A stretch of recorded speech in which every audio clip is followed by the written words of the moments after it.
Mula Nobyembre hanggang Desyembre, hindi nakitaan ng PSA ng paggalaw ang bahagdan ng mga Pilipinong walang trabaho na nanatili sa 4.4% o katumbas ng higit 2 milyong individual. Sa kabila nito, bahagya namang bumaba ang underemployment rate o yung bilang ng mga Pilipinong nais pang magkaroon ng ikalawa o isa pang trabaho. Si Crisa Lopez para sa detalye ng balita. Steady ang naging paggalaw ng employment and unemployment rates sa Pilipinas noong December 2025 batay sa monitoring ng Philippine Statistics Authority sa labor force participation na itala ang 95.6% na employment rate noong December 2025 kapareho noong November 2025. Gayon din ang bilang ng mga Pilipinong walang trabaho na 4.4% o katumbas ng 2.26 milyong individual habang nakitaan naman ang bahagyang pagbaba ng datos sa underemployed persons. Ayon sa datos, mula sa 10.4% noong November 2025, bumaba ang underemployment rate sa 8%.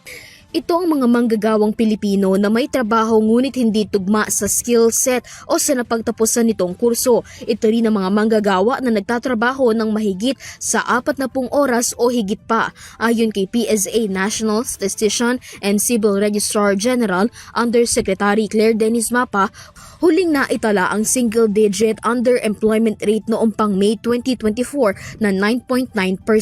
Anya, dulot pa rin ito ng holiday rush ang pagbaba ng underemployment dahil sa mataas na demand sa workers at economic activities.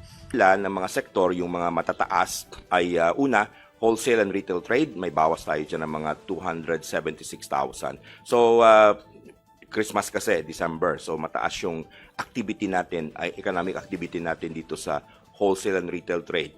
Pangalawa, yung manufacturing, may bawas tayo ng 215,000. Public administration and defense, compulsory social security, may bawas ng 160,000 at administrative and support service activities may bawas ng 143,000. So dito yung mga sektor kung saan medyo substantial yung pagbaba ng ating matatawag na underemployed.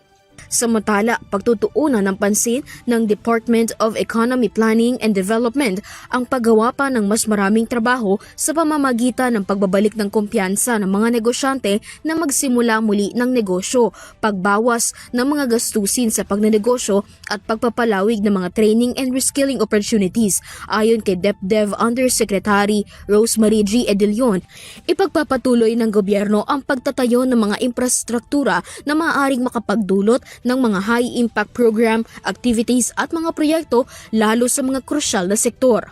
Para sa EuroTV News, Crisa Lopez, sumasaludo sa bawat Pilipino.